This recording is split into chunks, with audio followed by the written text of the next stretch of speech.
Have you ever made a decision you thought was right, only to realize later that it changed your life in ways you never expected? Do you believe that a nursing home is the safest, most comfortable place for your later years? Or maybe you've been told that it's the best solution for you or your loved ones. At 82, I've learned more about life than I ever imagined, but there's one choice I truly regret: moving into a nursing home. At first, it seemed like the perfect plan. My family encouraged it, assuring me that I'd receive all the care and comfort I'd ever need. I trusted them completely. But once I arrived, reality was nothing like what I had imagined. I know many of you might be facing the same decision, whether for yourself or for someone you love. Maybe it feels like the safest option, or perhaps you've been told it will make life easier for everyone. But before you take that step, I want to share 6 things I wish someone had told me before I moved in. Because the truth is, life inside a nursing home isn't just about convenience. It changes everything. And once you move in, getting out isn't as simple as you might think. Stay with me until the end, because some of these lessons might surprise you. And if you know someone who's considering this path, what I'm about to share could help them avoid the same painful mistakes I made. Regret 1. Losing my independence. The biggest shock after moving into a nursing home wasn't the small room, the fixed meal times, or even the unfamiliar faces. It was the crushing realization that I had lost control over my own life. Before moving in, I had my routines, my freedom. I chose when to wake up, what to eat, and how to spend each day. I could take a walk whenever I felt like it, cook my favorite meals, or simply sit quietly in my favorite chair with a good book. But once inside, everything changed. Suddenly, my time no longer belonged to me.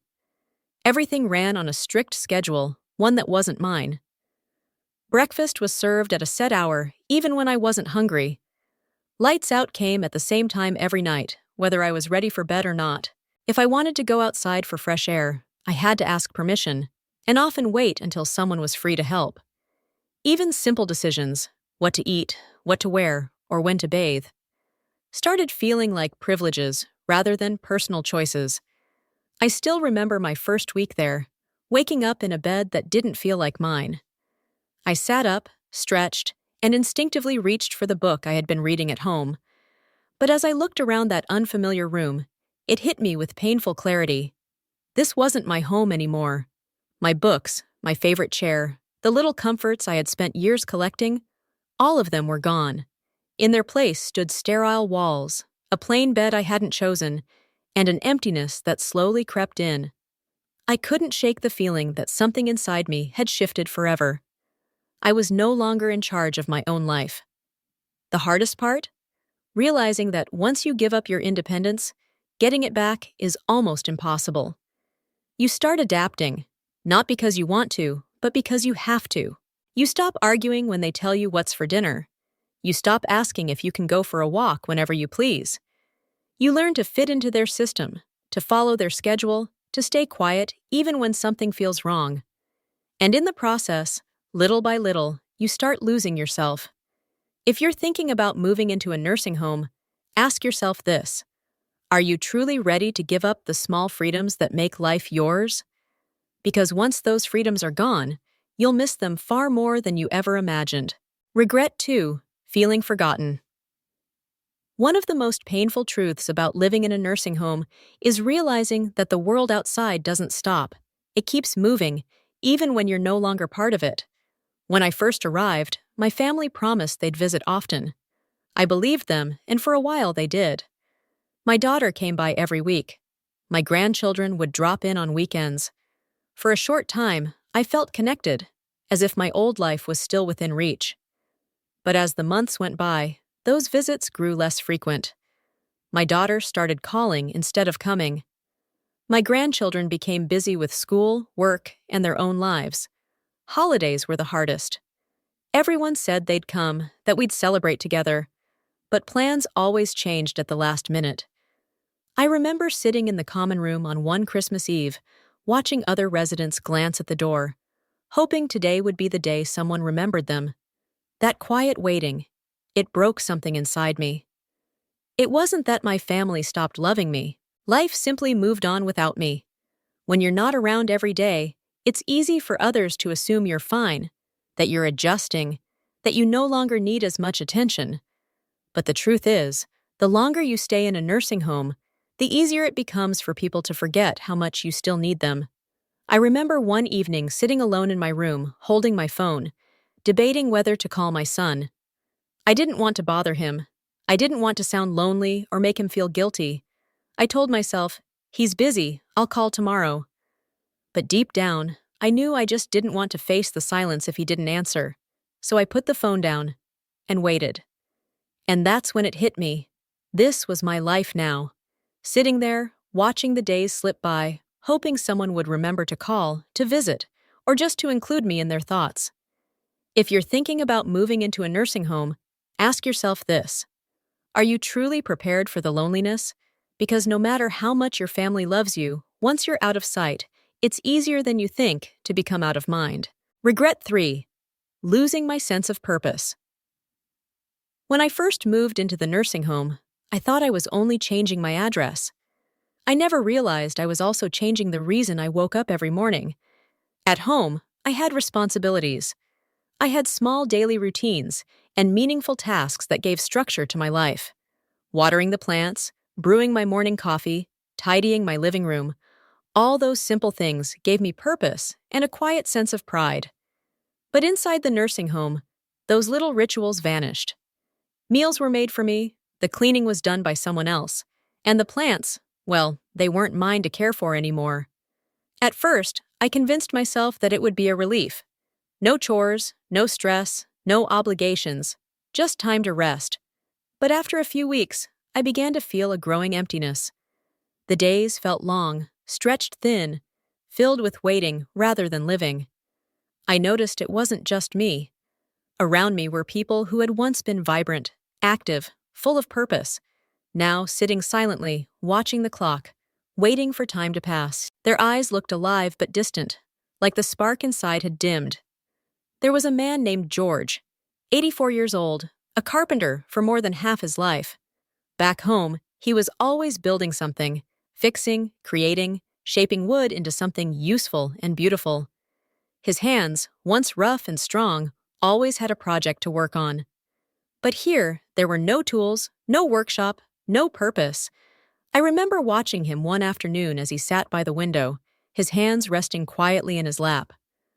"I feel useless," he whispered, and I knew exactly what he meant.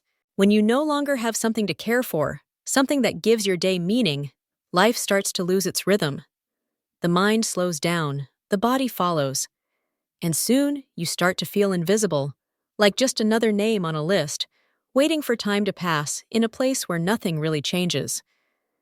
If you're considering moving into a nursing home, ask yourself this.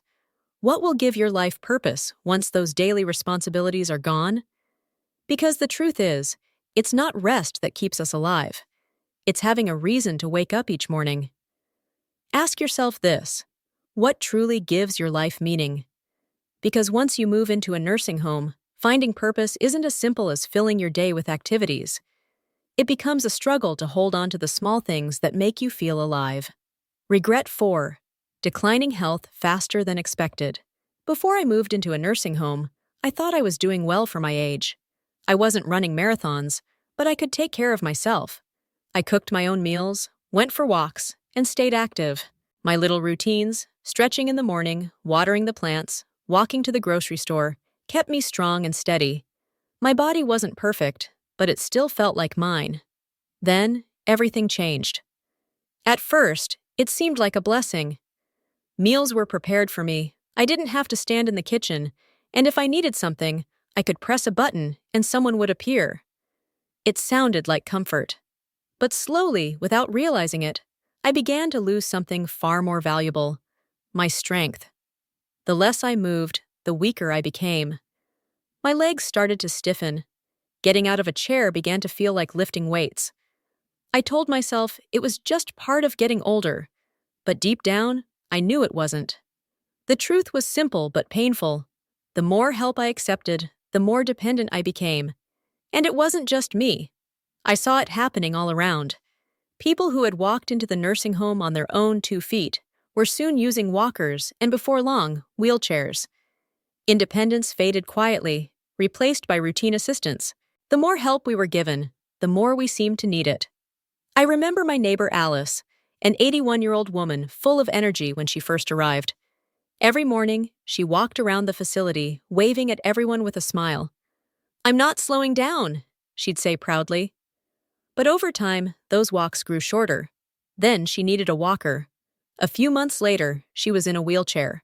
One afternoon, she looked at me with tears in her eyes and said, "I don't know when it happened, but I feel like I aged 10 years in just a few months." And she was right. That's exactly what it felt like. Time speeding up as our bodies slowed down. When you stop using your body, you start losing it. And in a place where everything is designed to make life easier, it's dangerously easy to forget that movement isn't just about comfort. It's about survival. If I had known how quickly my strength would fade, I would have fought harder to stay active, to stand more, to walk longer, to keep my body and my spirit alive. Because once your body begins to weaken, it's not just your muscles that fade. It's your sense of independence, your confidence, and a part of who you are. I wish I had pushed myself harder, to keep moving, to stay active, to fight the temptation to let others do everything for me. If you're considering a nursing home, ask yourself this: will you still have the motivation to keep your body strong when everything around you is designed to make life effortless? Because once you slow down, getting back up again isn't as easy as you might think. Regret 5.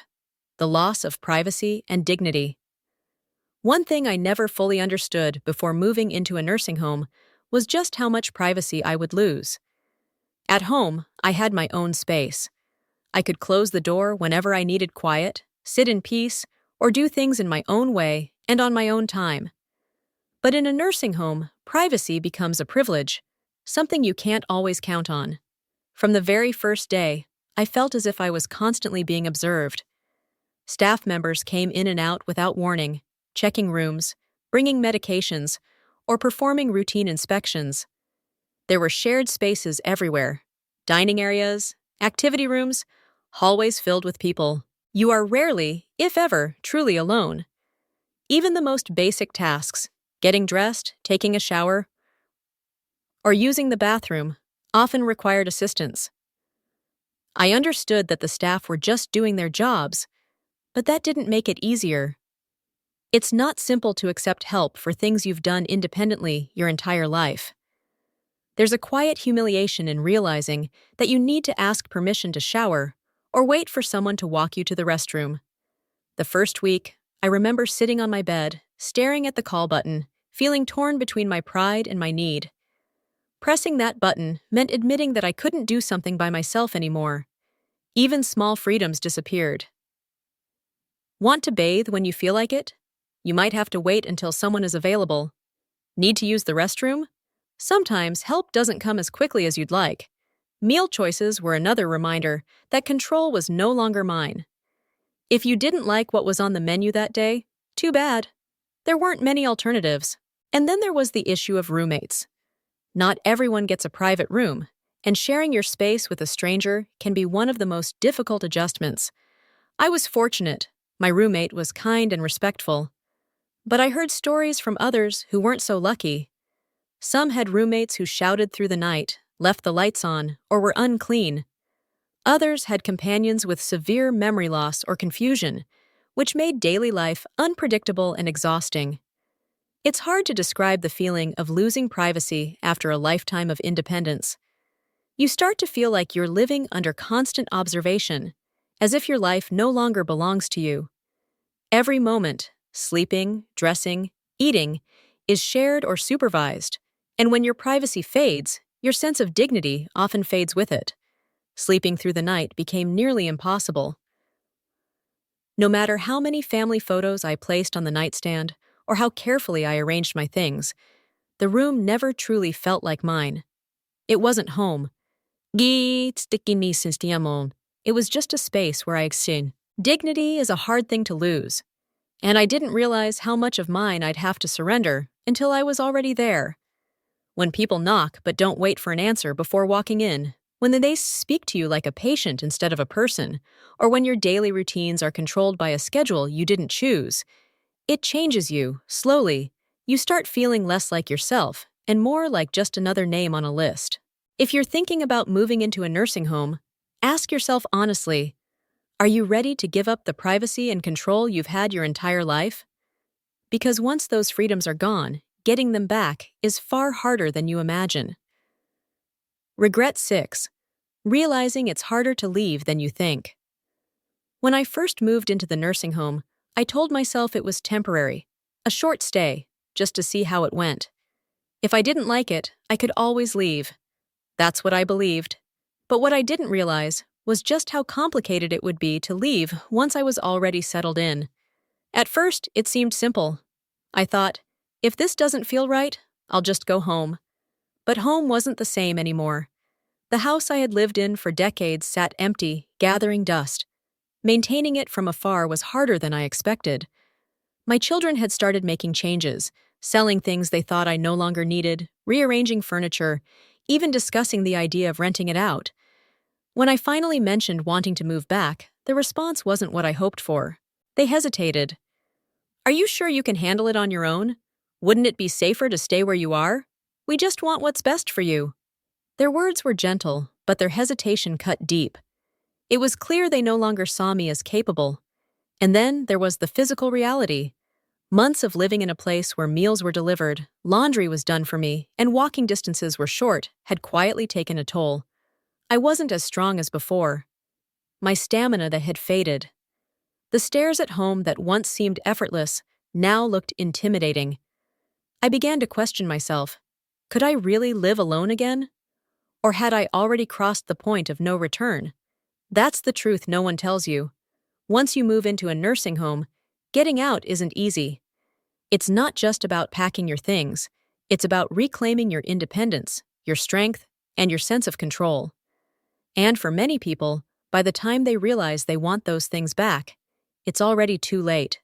The independence I once had slowly began to slip away, making the idea of returning home far more difficult than I ever imagined.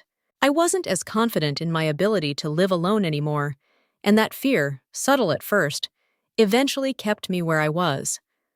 I met others who felt the same way. Many of them had entered the nursing home with the same plan I did, just for a little while. They thought they'd stay for a few months, maybe a year, and then move back home when things improved. But the reality was much different. Once you settle in, leaving becomes harder than you ever expect. The longer you stay, the more your world shrinks. The routines become familiar, your physical strength fades, and the outside world begins to feel distant, almost foreign. Some people even lost the option to return entirely. Their homes were sold, their savings depleted by the cost of care, and before they realized it, there was no going back. That's the part no one tells you. Moving into a nursing home feels like a decision you can undo whenever you want. But for most people, it isn't. The walls that are meant to protect you can quietly become barriers that keep you in. And little by little, the life you once had, the freedom, the noise, the sense of belonging, turns into nothing more than a distant memory. If you're thinking about moving into a nursing home, ask yourself this. Are you truly prepared for the possibility that leaving might not be as simple as you think? Because once you're inside, the barriers to leaving, whether financial, physical, or emotional, can be harder to overcome than anyone ever warns you. Final thoughts. Looking back, I don't regret growing older. Aging, after all, is a privilege that not everyone gets. But what I do regret is believing that a nursing home was my only option. I walked in expecting comfort, safety, and a better quality of life. What I didn't expect was how much of myself I would lose in the process. The independence, the privacy, and the quiet dignity that make life worth living. If I could turn back time, I would have explored more choices. I would have asked for help to stay at home longer, found community programs, or even shared living with friends instead of assuming a nursing home was the only path forward. Because once you trade freedom for convenience, it's hard to get it back. So, if you're watching this now and standing at that same crossroad, take a moment to think carefully. Your later years can still be full of purpose, joy, and connection, but only if you protect the things that truly matter. Thank you for watching and spending this time with me. I wish you good health, happiness, and peace. And remember, take care of yourself and your freedom while you still have it. And don't forget to subscribe to my channel for more stories and lessons that can help you live a longer, more meaningful life. What I found inside was not the comfort I had imagined, but a world that slowly took away my independence, my privacy, my purpose, and even a part of my identity. Does that mean all nursing homes are bad? Not necessarily. Some people truly need the level of care they offer, especially when health or safety becomes too difficult to manage alone. But before you make that decision, think very carefully about what you might be giving up, because once you move in, life will never feel quite the same again. If I could go back and do it differently, I would have fought harder to stay in my own home. I would have looked for community support, asked for help from friends or neighbors, and explored every possible alternative before giving up the freedom that made my days feel meaningful. Independence isn't about pride. It's about living on your own terms, making your own choices, and preserving the small routines that remind you who you are. So if you're standing at that crossroads, facing the decision of whether to move into a nursing home, I urge you to pause and ask yourself, is this truly what's best for me, or just what seems easiest right now? Because the life you have today, your routines, your independence, your choices, is worth protecting for as long as you possibly can.